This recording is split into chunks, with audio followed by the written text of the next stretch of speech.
Le projet, il part d'une initiative de Didier Fusilier, qui est le président du parc de la Villette, et qui est donc un établissement culturel, et qui est sollicité pour mettre à disposition son équipement, ses espaces, des Jeux olympiques. Donc un peu dans une réaction de dire si c'est un élément sportif indiscutable, voilà, donc la pratique sportive dans le parc de la Villette qui est plutôt populaire, ça fait partie des gènes de cet équipement, mais il y a aussi la dimension culturelle.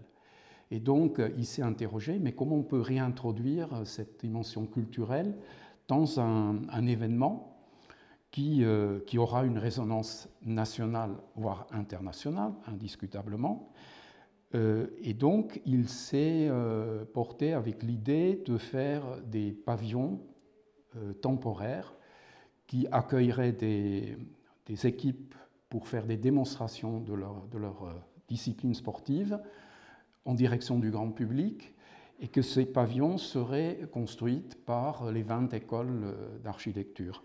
Et la question qui s'est posée très tôt, c'est quel est cet étrange objet qu'on essaye de mettre en place? Voilà, tout le monde se demandant, mais comment faire une chose pareille dans le temps qu'on a, dans l'espace qui nous est proposé, qui est donc le parc de la Villette. Et il est rapidement arrivé l'idée qu'il fallait sûrement penser une organisation commune pour structurer un peu le rapport le travail collaboratif entre les 20 écoles, les 20 ENSA, et puis surtout avoir une stratégie unifiée sur comment être dans ce parc de la Villette. Et donc il a été suggéré et retenu l'idée de consulter différentes agences d'urbanisme françaises pour penser ce qui a été appelé le plan guide d'Archifolie, et le ministère a souhaité, je pense que c'était une bonne idée, consulter des agences dont les membres étaient aussi enseignants. Alors nous, les grands ateliers, on a été sollicités en janvier 2022 par le ministère de la Culture pour commencer à réfléchir avec eux à la manière dont allait se faire ce projet-là. Le ministère de la Culture a assez rapidement mobilisé la chaire effet de l'école de Paris-La Villette avec Benedict Weber pour réfléchir à un cahier des charges architectural. C'est notamment dans ce cadre-là qu'on a mobilisé l'agence d'architecture Germe et Jam avec Philippe Chavannes pour réfléchir à un plan guide. Et dès ce moment-là, nous, on était mobilisés, les grands ateliers, pour réfléchir à la partie technique. Quel était le cahier des charges techniques, la surface des parcelles, tout ce qui amène en fait aujourd'hui au chantier, à ces temps de chantier, et au fait que les écoles soient en capacité de construire un pavillon en 9 jours dans un parc ouvert au grand public. Et donc depuis ce moment-là, les grands ateliers ont accompagné les écoles, donc ont d'abord accompagné en soutien de la chaire effet les écoles sur le volet technique, et puis en janvier 2023, ont pris le relais de la chaire effet pour suivre la mise au point des projets dans chacune des écoles, la phase de préfabrication, et puis enfin la réalisation des pavillons ici dans le parc de la Villette. Tout le processus d'élaboration du projet se fait à un rythme accéléré, avec toute une série d'étapes sur lesquelles je pense ultérieurement il va falloir revenir, parce qu'il y a une demande en direction de Gaïa de faire une évaluation du coût. Ça a été fait, et puis bon, on a dit on n'arrivera pas à dégager les fonds à cette hauteur-là, donc il va falloir trouver une solution pour faire à peu près avec la moitié du montant qui avait été énoncé. Bref, donc le processus démarre, bute quelque part sur une réalité qui est présente dans les écoles, c'est-à-dire il y a une mobilisation, l'implication des écoles, et surtout dans une démarche descendante par le ministère, aura du mal à fonctionner. D'où, je pense, d'une certaine façon, l'idée de mobiliser des acteurs des écoles, Gaïa, nous, donc la chaire effet. On est intervenu au même titre que d'autres acteurs de l'école de la Villette, très en amont, hein, puisqu'il y a eu la chaire effet, il y a eu aussi l'implication notre directrice Caroline Lecourtois, aux prémices finalement de cette aventure sur la sollicitation du ministère et de Stéphanie Sell. Après, on a amorcé donc le travail de rédaction du cahier de charges. Il faut que je dise tout de suite que c'est beaucoup l'équipe de direction de l'école de la Villette qui s'est engagée sur ce travail. Donc sans leur aide, ça aurait été très très laborieux.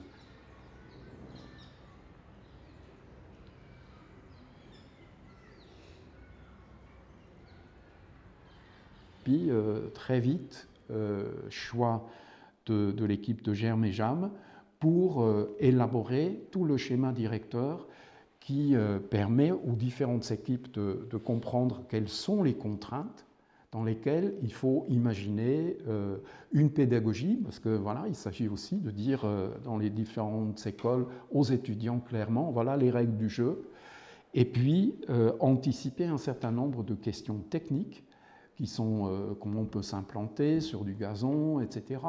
Donc tous ces éléments-là ont été recueillis dans un document de synthèse dans lequel voilà, la collaboration, je le souligne, entre Germe et Jam, qui a vraiment joué le jeu de tout synthétiser et de fabriquer des propositions stimulantes autant que possible pour les équipes, et puis de l'autre côté Gaïa, qui était très solide sur le plan technique et juridique aussi, parce que beaucoup d'expériences en fait voilà, sont remontées à ce moment-là. Et puis le parc de la Villette avec une équipe formidable.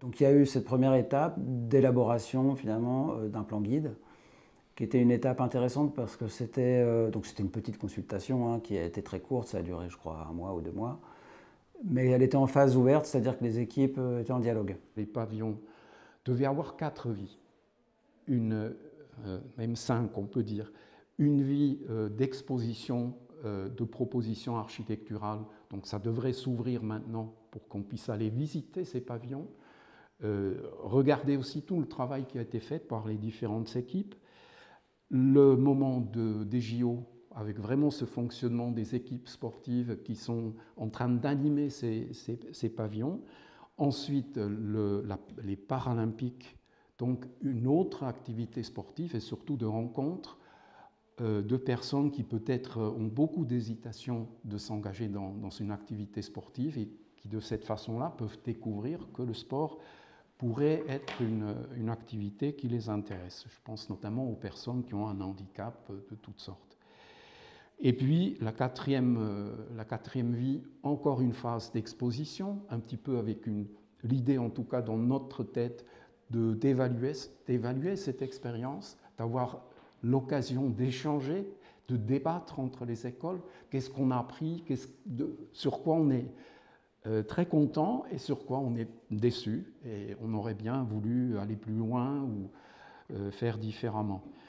Et puis donc sur le 4e temps, qui serait celui où les pavillons vont voyager en direction de territoires et rejoindre en fait une situation d'usage différente qui peut être liée plutôt au sport, plutôt à la culture ou autre chose, voilà, selon les partenariats qui ont été préfigurés. Le plan guide qu'on a proposé, in fine, donc qui a été présenté dans le cadre d'un workshop où il y avait toutes les écoles, donc il y a les 3 propositions qui ont été présentées. Il proposait de structurer finalement ce travail collectif autour de 4 questions. Donc Archifolie, la première question c'est Archifolie dans le parc, et Archifolie et le parc, c'est-à-dire la manière dont ce projet répondait finalement au projet théorique de Tchoumi, puisque le parc de la Villette c'est à la fois un parc théorique, c'est un dispositif un peu abstrait, donc ce fameux jeu autour de points, lignes, surfaces, les lignes, les points, les folies, les lignes des allées, les surfaces des grandes pelouses, donc en écho avec évidemment l'art moderne.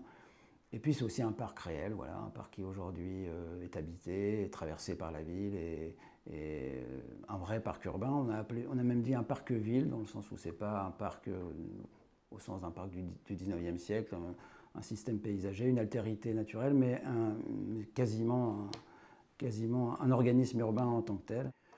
Donc ça, c'était la première question. La deuxième question, c'est Archifolie comme un système d'organisation collectif et un modèle à inventer aussi. Comment on met ensemble ces choses-là, ces 20 petites constructions. Enfin, Archifolie comme une vraie question d'architecture autour d'un thème qui est un thème canonique, le pavillon, hein, un archétype, voire un type ou un archétype. Et enfin, Archifolie aussi comme enjeu pédagogique, puisque ce qu'on a appelé le design build, moi j'aime pas tellement cette expression, mais enfin bref, l'idée de travailler autour de l'acte de construire, hein, de concevoir et construire ensemble, et donc de faire travailler les étudiants autour de cette expérience qui est fondamentale et inhérente à l'architecture en temps réel. On avait tous conscience que, il y avait un enjeu de diversité, que chaque école puisse s'exprimer, chaque équipe pédagogique puisse s'exprimer des positions ou des problématiques spécifiques, mais que à l'intérieur de ça, il fallait que quand même le dispositif d'ensemble puisse exister à l'échelle d'un si grand parc. Ce qui est important pour la chaire Effet, c'est que nous, on a voulu, dès le début, accompagner ce processus par toute une série d'événements qui augmentent la réflexivité entre les écoles, entre les différents acteurs, et qui permet justement de créer cette dynamique d'un processus d'apprentissage partagé. Sur la proposition et l'organisation un peu du plan guide qu'on a proposé, on a considéré que ce parc autour de ces 3 grands systèmes, point, ligne, surface, était une chose très saturée, par définition, par principe, par hypothèse, dans le projet de Tchoumi, mais aussi dans le réel, parce qu'il s'est aussi densifié, il s'est rempli de choses, et que finalement les espaces libres du parc étaient pas si grands que ça, les 2 prairies. Et donc la proposition qu'on a faite, c'est de dire, plutôt qu'ajouter une chose,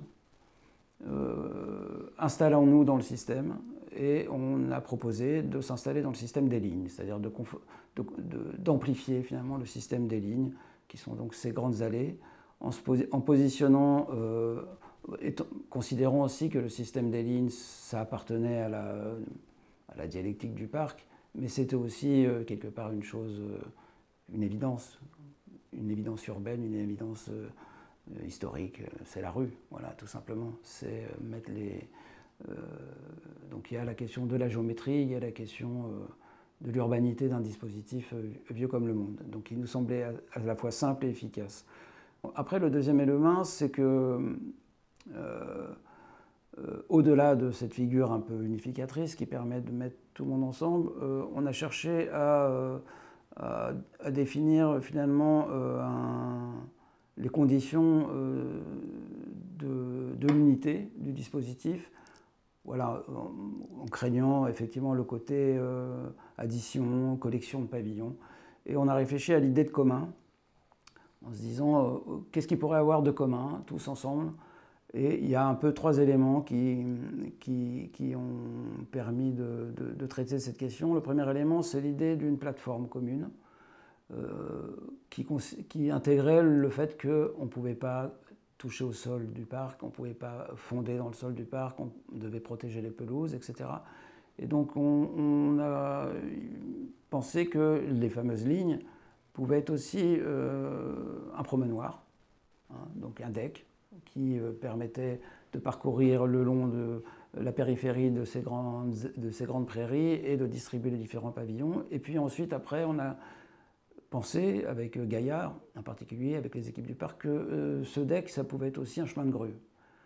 Et donc il y a une plateforme, qui est donc la plateforme qu'on peut voir en ce moment d'ailleurs, qui est la plateforme de chantier, la plateforme de roulement, et qui devient finalement l'emprise du futur deck.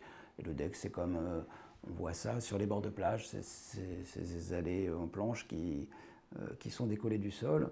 Et ça a donné une première règle assez simple, qui est qu'elle est décollée d'environ 25 cm des pelouses, et que dans ces 25 cm, on a fait l'hypothèse, qui s'est relativement bien vérifiée par la suite, que ça pouvait permettre d'intégrer toutes les problématiques de lest des pavillons, puisque les pavillons ne peuvent pas être fondés, ça veut dire qu'ils doivent être lestés, et que les lestes, c'est donc amener des éléments du poids, à poser sur le sol. Et on sait que dans ces dispositifs, c'est souvent assez laid, c'est des gros machins en béton, etc.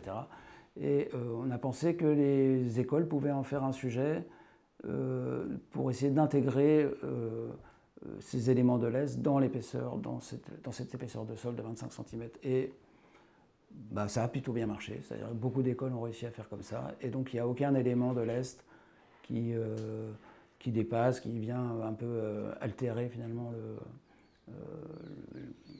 la qualité des constructions.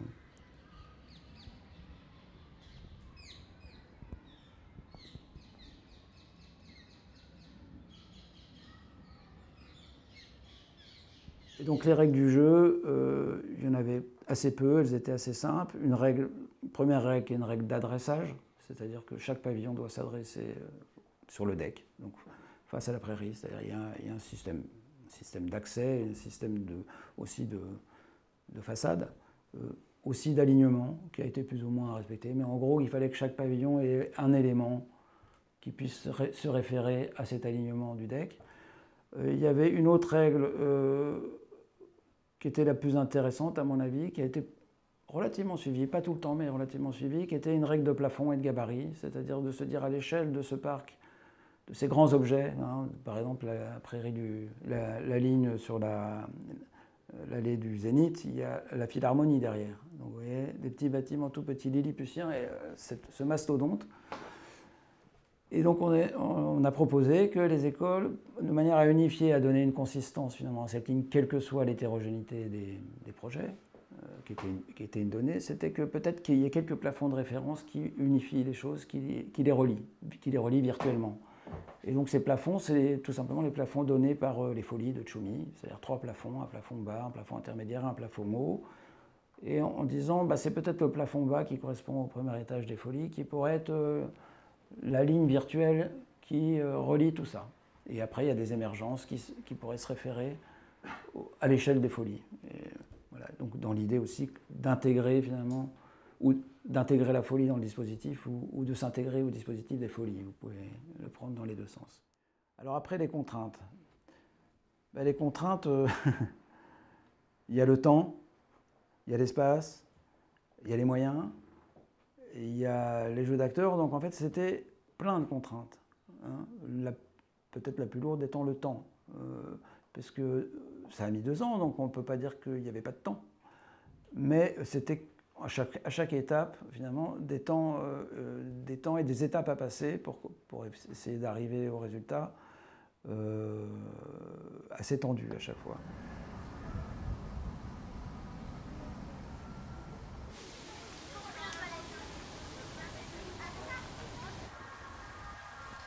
Le projet d'Archifolie à l'école de la Villette s'est déroulé en 4 temps. Donc un premier temps qui était dans le semestre de projet de S8, donc de 4e année, où nous avons déroulé tout le processus de conception du pavillon en aboutissant à 3 pavillons finaux. Et donc dans le semestre suivant, c'était les enseignants de construction qui ont repris la main dessus. On choisit celui qui était le plus pertinent et le plus faisable, et il a été développé constructivement avec des cours de CTID de 3 jours par semaine. Et finalement, on a fait la préfabrication de ces grands cylindres dans l'intersemestre de février. Et la construction finale, où on assemblait tout le socle, les cylindres, et on a fait toute la scénographie, s'est déroulée maintenant donc, dans cette workshop du mois de mai. Avant de commencer le semestre de projet, nous avons eu plusieurs ateliers avec l'équipe pédagogique de la Villette, mais aussi avec les autres écoles, afin de déterminer les atouts. Mais chaque école, il a vraiment fait sa pédagogie et son développement du pavillon selon leurs possibilités et leur façon de faire. C'est ça qui est intéressant parce que là maintenant, quand on regarde chaque pavillon, aucun il se ressemble, non? Ils sont tous vraiment différents et c'est une sorte de retranscription de aussi l'enseignement et les lignes qui guident chaque école. Donc à l'école de la Villette, pendant le semestre de conception, on l'a divisé en 3 exercices. Ces 3 exercices, l'idée c'était de faire un projet en entonnoir, c'est-à-dire qu'on a commencé par des binômes ou des personnes des élèves qui étaient toutes seules, qui étudiaient d'un côté les matériaux et de l'autre côté les formes archétypales de la lutte, c'est-à-dire le tapis, parce que la lutte, ce qui est intéressant, c'est que c'est juste un sport qui est corps à corps, il n'y a pas d'autre artefact que le sol.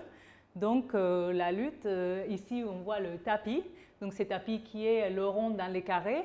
Les élèves, ils ont commencé à étudier les différents matériaux, comment on peut créer des enveloppes avec cette forme archétypale. La raison pour laquelle j'ai voulu participer au projet d'Archifolie, c'était que c'était une vraie opportunité en fait pour réaliser un projet à l'échelle 1.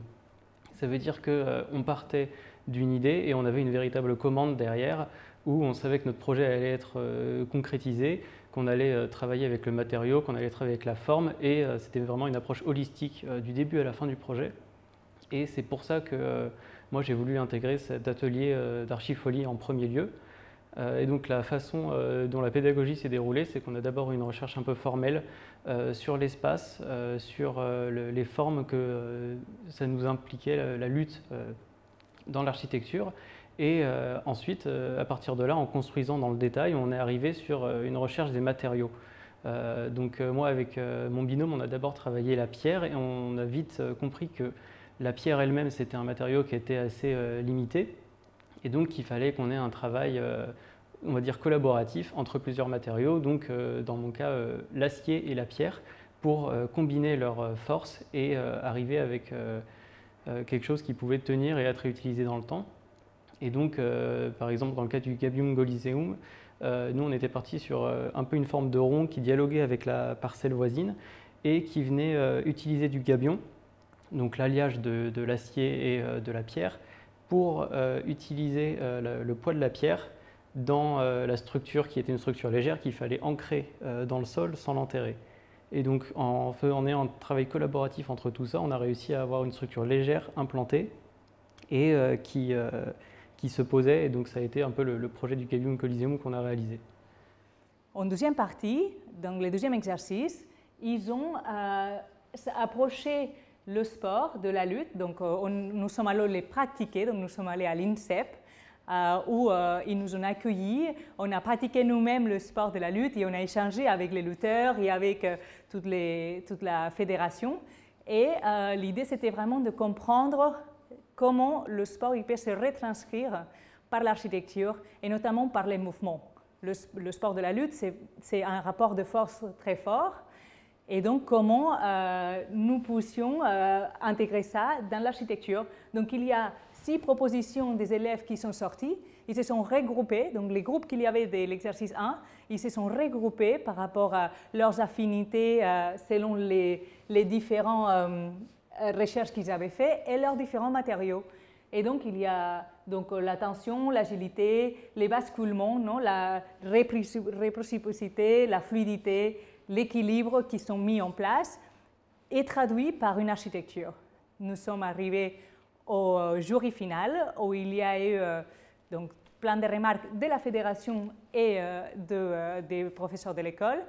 Et il y a eu un vote. On a fait une votation commune de toute l'école d'architecture et aussi de toute la fédération.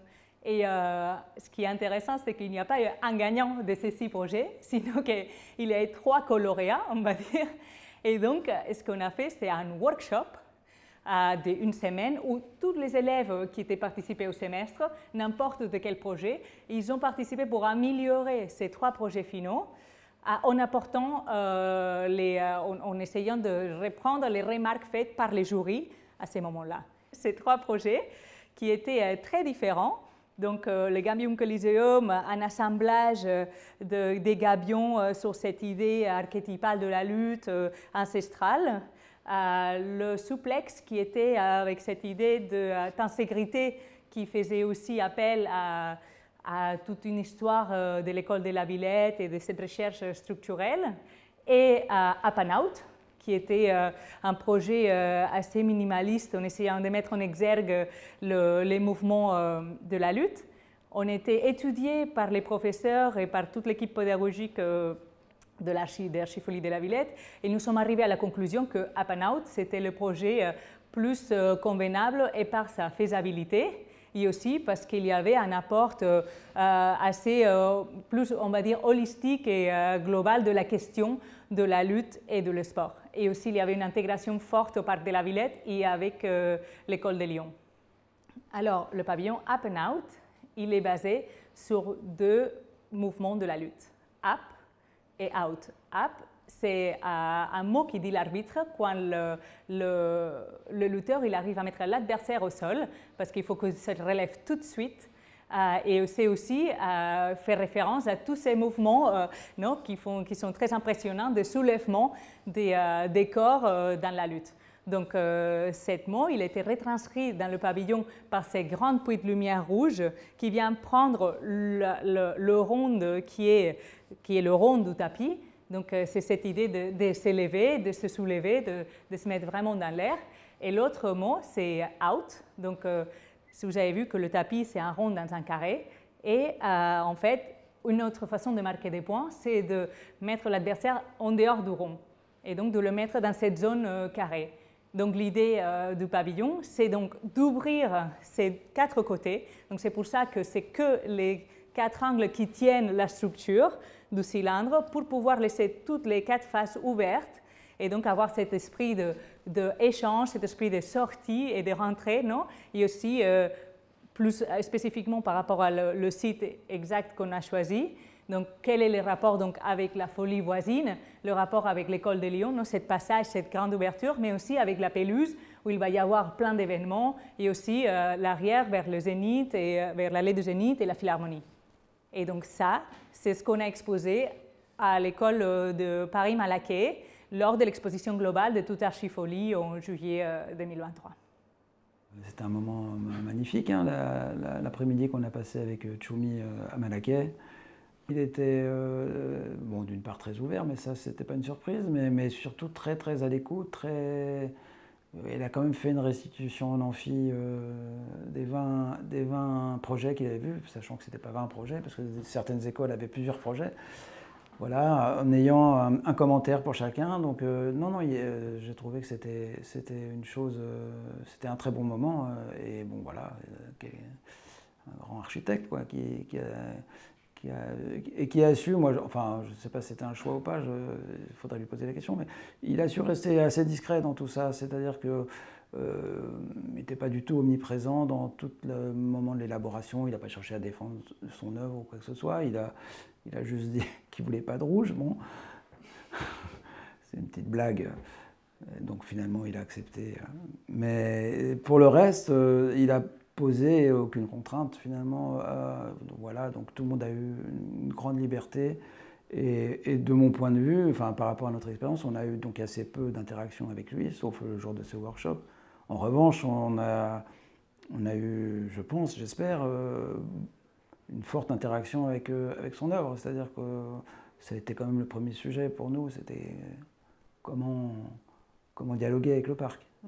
Et avec le parc, comme je l'ai dit un peu tout à l'heure, à la fois le parc théorique, à la fois le concept, on va dire, et à la fois le parc réel, ce qu'il est en tant qu'espace d'usage, en tant que lieu pratiqué, on va dire.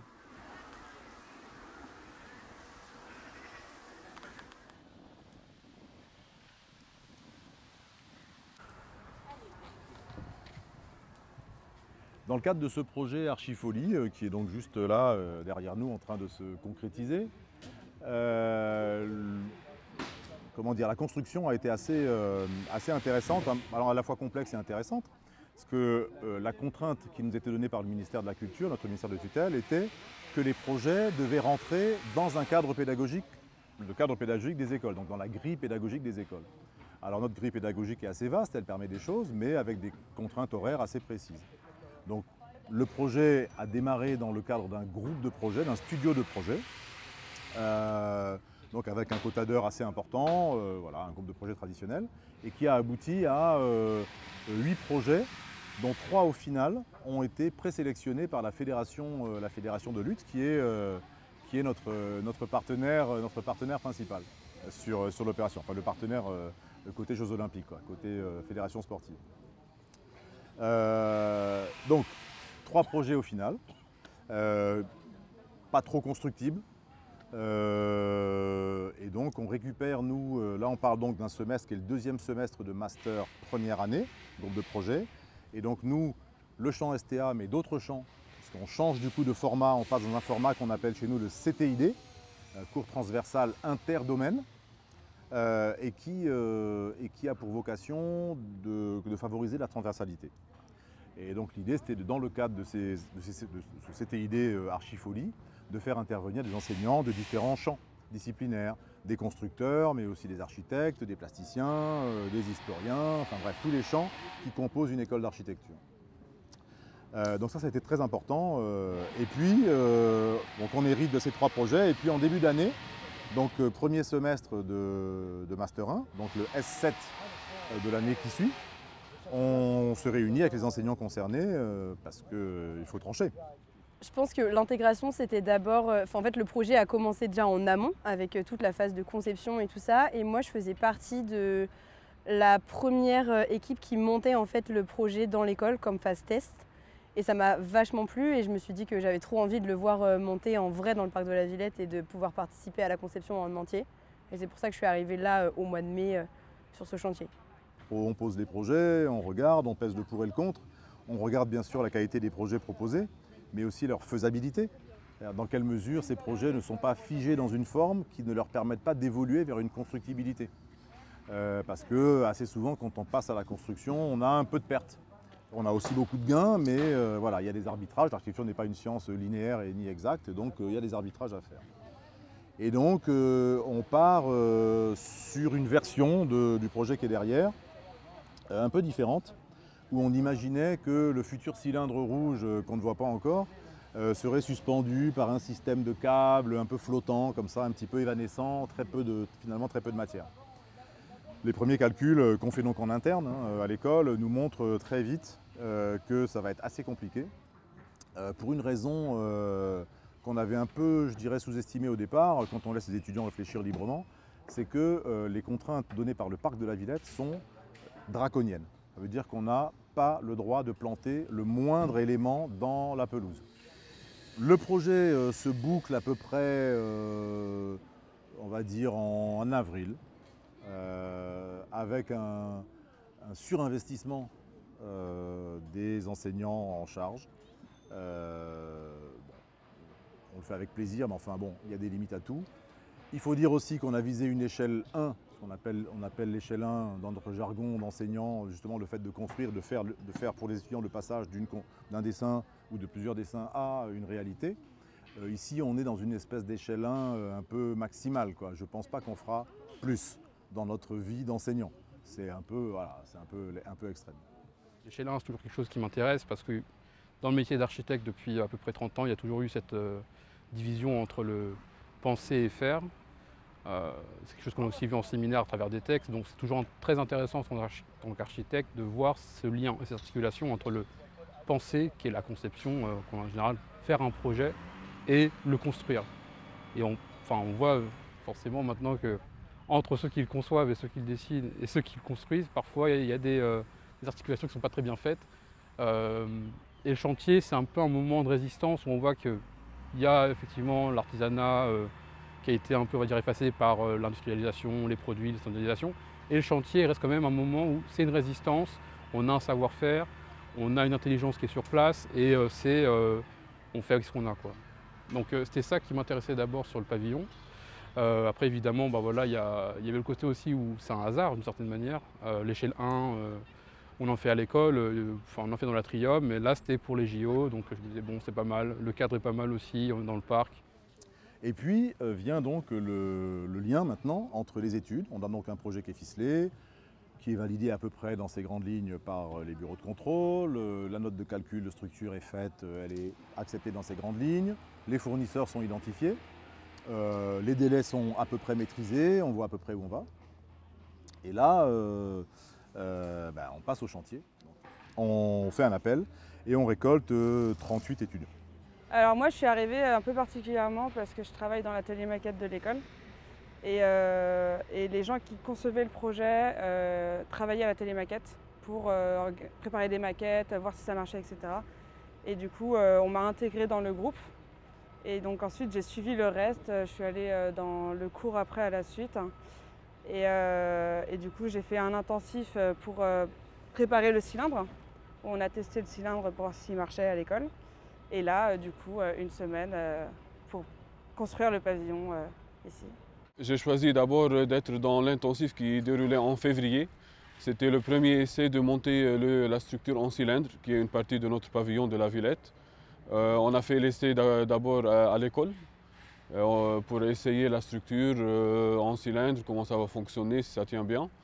Et j'ai aimé de continuer avec ce projet maintenant au parc de la Villette, au chantier qui prend place pour une semaine et demie pour construire le pavillon qui va rester jusqu'à septembre. Et c'est intéressant pour moi de participer à ça, surtout que c'est un chantier, un vrai chantier. On a l'habitude de travailler sur des maquettes à l'échelle 1, mais là c'est une grande opportunité d'être partie de tout ce chantier et de revenir après et voir comment les gens vont occuper cet espace et ce pavillon qu'on va créer à côté des autres écoles encore, qui est encore un sujet intéressant pour moi, une autre raison de participer pour croiser les autres étudiants d'autres écoles, regarder les différents projets qu'ils ont décidé de faire et bon, juste s'amuser à construire l'architecture et être une partie de ce petit projet parmi les autres. Au début, on a eu vachement de réunions en amont où on a réparti les rôles de chacun, combien on serait, on a un peu phasé toutes les étapes, on s'est mis d'accord sur plein de choses parce qu'en fait c'est beaucoup ça, le chantier c'est beaucoup de discussions avant je pense. Et donc quand on est arrivés tous un peu ici, je pense qu'on savait vers qui se tourner, on avait des référents qui allaient un peu diriger chaque journée et c'est eux qui nous donnent un peu les rôles et nous on suit, mais il y a une bonne ambiance, on est une équipe donc on aide un peu tout le monde, on n'est pas fixé à une tâche toute la journée. Ensuite commencent à arriver les demandes des bureaux de contrôle pilotés par les grands ateliers. Et là, on comprend aussi, enfin on le savait un peu, mais on comprend que voilà, il va falloir produire des documents professionnels pour obtenir les accords divers nécessaires à la construction. Et donc là, pareil, par la filière construire acier, on a accès à un bureau d'études exécution qui va être en charge de produire les plans de fabrication. Il y a une forme de folie quand même dans ce projet-là. Il y a l'intention de mettre à la fois des intentions fortes architecturales et en même temps d'arriver dans des délais avec des budgets extrêmement limités. Et en même temps, il faut bien le reconnaître, les enseignants savent en tant qu'architectes faire de la conception en tant qu'architecte, mais peut-être ne savent pas faire les calculs ni construire. Les bureaux d'études savent faire des calculs, mais ne savent peut-être pas faire de l'architecture et ne savent pas construire. Et puis il se trouve que, par expérience, je sais que les constructeurs ne savent pas non plus concevoir. Et là, c'était du all-in-one, c'était tout en un, en même temps dans des délais et avec en même temps des intentions pédagogiques. C'était un sacré challenge et pour finir, des écoles dont vous y êtes arrivés. Il se trouve qu'en particulier pour la charpente métallique, il y a quand même une particularité, c'est que bien sûr la charpente métallique c'est beaucoup inspiré de la charpente bois, mais vous l'aurez compris, il y a aussi toute une phase dite de préfabrication avec les tolérances de fabrication qui sont de l'ordre du millimètre. Et c'est là que la précision en même temps est quelque chose de passionnant, de très intéressant, en même temps de très exigeant. Et par conséquent, il y a une précision dans les dessins, une précision dans les calculs.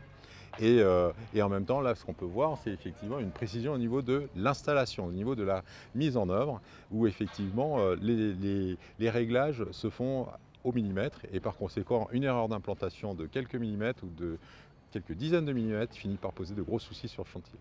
Là, j'avais jamais travaillé de l'acier, sachant que j'aime bien bricoler à droite à gauche. Je trouve ça, même pour ma culture personnelle, toujours assez intéressant. Et pour l'enseignement dans l'école, en fait, ça nous fait réfléchir à quel matériau utiliser, quels détails travailler avec, comment bien s'en servir, comment bien l'utiliser dans la conception, dans la création, où le mettre. Et vraiment connaître le mieux les limites de chaque matériau pour les utiliser de la meilleure manière possible. Le cahier des charges, donc établi par Germe et Jam, est assez précis et il reprend une bonne partie du cahier des charges finalement des folies du parc de la Villette. Quand on regarde les folies, on se rend compte qu'elles sont toutes différentes, mais elles ont une série de règles en fait communes, et en particulier des règles altimétriques qui sont communes. Donc il y a une première ligne qui est à peu près à 3 mètres, une deuxième ligne autour de 6, etc., etc. Et donc dans le cahier des charges, il y avait cette demande de trouver des correspondances avec ces lignes horizontales altimétriques des folies. Et donc donc ça c'est la première des contraintes. La deuxième des contraintes, c'est qu'on a un plan masse qui nous est imposé. On est positionné, on ne choisit pas notre positionnement dans le cadre du parc de la Villette. Bon, pareil, il y a un plan guide qui définit un grand deck de distribution, donc une allée de distribution qui est surélevée de 25 cm et qui distribue certains pavillons. Donc là, on est sur 6 pavillons ici dans la zone où on se situe, face à la grande halle de la Villette, ça sur un des côtés. Et nous, on touche la folie. Faire un chantier avec une entreprise de BTP, c'est totalement différent de monter vraiment une structure et de commencer de chantier de zéro, à regarder toute la phase de conception, de structure, analyser tout et puis participer avec toute la pyramide du chantier, avec un chef de projet, avec un projet qui passe vraiment toutes les phases du projet officiel avec mes camarades et découvrir toutes ces phases, tous les défis d'un projet, toutes les complexités d'un projet et comment agir lorsqu'on a des problèmes, comment on peut participer en groupe et en individuel dans un projet. Ensuite, la dimension de la parcelle, on hérite aussi d'une dimension de parcelle qui est imposée par le cahier des charges, qui est de 12 mètres par 12 mètres. Et donc certaines écoles n'occupent pas toute la parcelle, font des ronds dedans, etc. Et nous, on a assez vite décidé finalement d'occuper l'entièreté de la parcelle et de créer, alors c'est un espace comme une halle, complètement perméable, ouvert sur les quatre grandes faces, mais avec des angles fermés qui viennent en quelque sorte créer une sorte de, alors ce n'est pas exactement le bon terme, mais une sorte d'arène pour assister aux démonstrations de lutte. Et donc nous on imaginait très bien que sur les fameux L qui sont en périphérie, les gens s'asseyent et assistent aux démonstrations de lutte organisées par la fédération.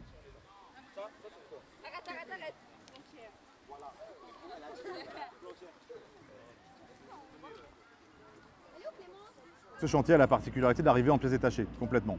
Donc la première des étapes, c'est d'assembler toutes les pièces, donc les poutres, les poteaux, etc., qui vont constituer la charpente. Quand on fait l'étude à l'école avec l'ordi, avec le logiciel, c'est pas la même chose parce qu'on ne voit pas les éléments importants, par exemple les boulons. En fait, en vrai, c'est lourd. Hein. Et il y a vraiment la taille, la dimension qui sont vraiment... c'est différent quoi. Parce que sur le dessin à la main ou le dessin sur l'ordi, on voit c'est le rond, le trait. Mais quand on voit vraiment les choses, ça aide beaucoup de comprendre qu'est-ce que c'est les éléments architecturaux. Quoi. Ouais. Ensuite, comme dans tout, on bascule dans un mode de chantier normal, une fois qu'on a assemblé les pièces, c'est-à-dire qu'on met en place les fondations, ce qu'on appelle nous le rapport au sol. Comment ça va tenir. Là, c'est des fondations au sol, des plaques en acier. Et on fait l'implantation de ce rapport au sol. Une fois qu'on a fait le rapport au sol, on commence à ériger les verticalités, ce qu'on appelle les éléments porteurs, donc les poteaux d'angle, les contreventements qui vont avec. Une fois qu'on a ces éléments porteurs verticaux, on vient mettre en place les éléments de franchissement, donc qui sont les poutres. Ici, on a un treillis de poutres bidimensionnelles qu'on vient positionner. Et on termine par les contreventements qui vont redresser la géométrie globale pour la faire correspondre au projet. Une fois qu'on a fait ça, on a fini. Ça prend du temps, ça se dit très rapidement, mais c'est un peu plus long à mettre en œuvre. Et on termine dans le cas de ce projet, une fois que la géométrie donc, du socle est figée, par la mise en place du cylindre sur des petits ergots qui sont prêts, qui sont dès cet effet. On va le haut-banner complètement et on peut dire qu'à ce moment-là, on aura terminé le projet. Après, le reste, c'est un peu de la décoration. Bah, ça fait un peu une expérience chantier. Hein. Parce que nous, on conçoit des projets, mais à chaque fois, déjà, ils ne sont jamais construits. Hein. Et ensuite, ils sont souvent jamais réalisés dans tous les cas. Mais là, on suit la construction, on fait une conception de A jusqu'au chantier à Z. Et du coup, ça nous permet de suivre un projet tout entier. Hein. On se rend compte qu'en fait, un détail est super important vu qu'on le rentre concrètement sur le projet. Par exemple, là, si on parle du cylindre qu'on va venir déposer dessus, on se rend compte que les platines au-dessus est en fait un détail hyper important de vraiment comprendre que ce qui se passe en plan et ce qui se passera sur le terrain n'est pas la même chose, mais du coup de laisser toujours un degré de liberté suffisant aux personnes sur le terrain qui peuvent du coup directement ajuster. Et c'est ce que par exemple avant ce projet je ne me rendais pas compte. Et je me rends bien compte que là il faut toujours trouver une solution pour que les gens sur le terrain aient quand même un degré de liberté et puissent modifier les plans. Ce tube rouge Premier problème, le rouge interdit. Rouge interdit par une convention entre le parc de la Villette et Bernard Tchoumi qui réserve en gros l'utilisation du rouge aux folies. Avec un argument qui est que les folies qui ponctuent le parc sur une trame de 110 mètres par 110 mètres doivent être les seuls éléments qui permettent de se repérer finalement dans cette grande étendue. La spécificité de ce projet, ça reste quand même le cylindre qui se pose sur une charpente, certes, on voit bien que ce n'est pas simple à monter, mais qui est un objet, au moins d'un point de vue géométrique, qui est fondamentalement plus simple, puisqu'il s'agit d'une architecture plutôt en 2D en réalité. Donc moi je tenais absolument à ce qu'on puisse au moins expérimenter le cylindre, le pré-monter, le monter à blanc, enfin, avant le montage final, ce qu'on a finalement réussi à faire. Le deuxième problème, c'est une énorme voile. Donc c'est une énorme voile qui a une prise au vent phénoménale. Donc c'est un cylindre qui fait à peu près 5 mètres de diamètre, 4 mètres 80 de diamètre, sur 7 mètres 60 de haut. Ça pousse. Et donc le soulèvement, pour vous donner une idée, le soulèvement sur les angles, quand le vent souffle, quel que soit un vent normal, on va dire, vent normé, région parisienne, plaine, etc., on avait un soulèvement qui était dans chacun des angles potentiellement, qui était de l'ordre de 10 tonnes. Et ces 10 tonnes, il faut les compenser. Sinon, la structure, elle se soulève et puis elle tue les gens. Donc d'où la raison de ces lestes-là, dont tout le monde nous dit mais c'est énorme, pourquoi tant de lestes, etc., etc. Ces lestes sont liées à ce choix architectural d'avoir un tube signal, alors rouge ou pas rouge, mais un tube signal avec une toile qui va se comporter comme une voile et qui va donc créer des problèmes, enfin en tout cas qui va engendrer des solutions techniques qui vont être visibles.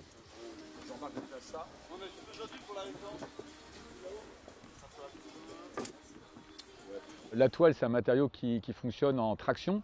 Et les matériaux qui fonctionnent en traction, pour faire simple, il y a des exceptions de tout ordre, mais ce sont les matériaux qui permettent d'utiliser le moins de matière possible. D'ailleurs, on observe bien qu'une toile, c'est très fin. Donc ça permet d'être très fin, donc ça permet d'être très léger, donc ça permet d'avoir des couvertures assez importantes, des couvertures ou des objets assez importants avec relativement peu de matière. Pour dire les choses, des toiles comme celles qui sont mises en œuvre ici, elles pèsent quelques dizaines, centaines de grammes, et on n'atteint même pas le kilo au mètre carré, quand en béton tu vas tout de suite être avec des centaines de kilomètres carrés, en métal des dizaines de kilomètres carrés. Donc ça donne une idée de la légèreté qu'on peut atteindre avec des surfaces qui sont entoilées. Les cours que je mène proposent souvent de travailler avec des structures légères et en particulier en toile. Donc le sujet de la toile, il est récurrent et il existe dans les autres enseignements que je propose. Et les problématiques sont toujours les mêmes, qui sont que la toile, c'est un matériau qui permet d'avoir une grande légèreté mais qui génère des tensions arrivées aux extrémités, tensions qu'il faut reprendre. Donc il y a des choses qui sont assez peu intuitives pour tout le monde et chez les étudiants en particulier, qui est de comprendre qu'il y a des problématiques de soulèvement, des problématiques de lestage, de fixation et des sollicitations qui sont finalement très importantes au regard des peu de kilos de matière qui sont mises en œuvre. Alors maintenant, pour ce qui s'est passé ici en particulier, nous, quand on expérimente, on est dans notre univers, soit à l'école, soit sur d'autres lieux comme la gare des Mines Porte d'Aubervilliers. On n'est pas dans un contexte d'équipement public, dans un parc avec la réception du public, avec tous les organismes vérificateurs, etc. autour. Donc il y a tout un aspect procédural auquel on n'a pas l'habitude d'être confronté. D'ailleurs, il n'y a pas non plus la logique du bureau de contrôle et ces logiques-là. Donc là, il a fallu forcément répondre à toutes ces attentes-là, répondre aux attentes concernant les bureaux de contrôle, ça c'est un aspect plus technique, mais concernant toute la logistique. Et c'est vrai qu'il faut comprendre que les gens des grands ateliers ont à gérer 20 écoles, dont pour certaines n'ont absolument pas l'habitude de gérer des projets à ces échelles-là, des fabrications. Nous, on est un peu plus huilés que d'autres, mais d'autres n'ont absolument pas l'habitude, donc ils étaient assez exigeants quant à l'anticipation des sujets. De voir des plans, des mini-maquettes, des choses qui ne marchent pas forcément, et puis même les calculs des ingénieurs, parce que moi je ne suis pas du tout un ingénieur, mais les calculs ingénieurs qui ne marchaient pas, et tout ça qui prend enfin vie. Mais ça fait plaisir de voir le projet. Et puis même construire, c'est sympa de construire tous ensemble, et puis de construire quelque chose qui est à l'échelle 1 et qui va vraiment servir, parce que nous, en école d'architecture, on ne construit pas forcément tout le temps. J'ai accepté de participer à Archifolie aussi parce que je travaille déjà avec Yves Mailleux et qu'on en a discuté là, depuis 2 ans avec Sylvain Ebaudet. Et ce qui m'intéressait, donc moi je suis plus intervenu sur la phase de pré-construction à l'école d'architecture et ici sur toute la longueur du chantier d'exécution. Je pense que quand on était tous ensemble en février dans l'école, on était surtout beaucoup dans cette phase découverte, on avait beaucoup moins de pression. Là, on sent que c'est beaucoup plus sérieux, on est beaucoup plus encadré, il y a beaucoup plus de monde et on sait qu'on va monter pour de vrai. Donc on est beaucoup plus excités, je pense, et on est trop content de faire partie du truc. Là où en février, il y avait moins d'enjeux.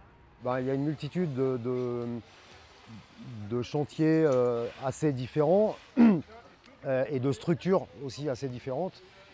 Et que, au travers de ça, c'est à chaque fois se poser la problématique du process, c'est-à-dire du processus. Comment on va faire ensemble pour déjà y arriver. Puisque là, du coup, on a des prérogatives extrêmement sérieuses et coutumières de chantier professionnel. Mais d'y trouver évidemment le facteur d'apprentissage et de se dire tiens, ah oui, alors, du coup, qu'est-ce qu'on met en jeu là pour quelque chose qui est déjà défini, calculé, dessiné, mais comment on peut aussi échanger avec des étudiants sur qu'est-ce que c'est qu'apprendre à faire des nœuds, apprendre à concevoir, apprendre à réaliser un espèce d'immense mécano avec des centaines et des centaines de pièces en ferraille et puis des milliers et des milliers de boulons. Est-ce que ça a un sens pour nous de monter pour les JO ? Oui, forcément, je trouve ça trop cool qu'en tant qu'étudiant en architecture, on puisse participer à cette aventure. Mais oui, c'est trop cool de pouvoir participer à ça et de sentir qu'on a un rôle à jouer dedans. Et puis en plus, c'est une fierté, je trouve, de pouvoir se dire qu'après, tu vois, quand le chantier sera ouvert au public, on pourra amener nos proches et leur dire « bah regarde, j'ai monté ça, j'ai participé à ce truc ».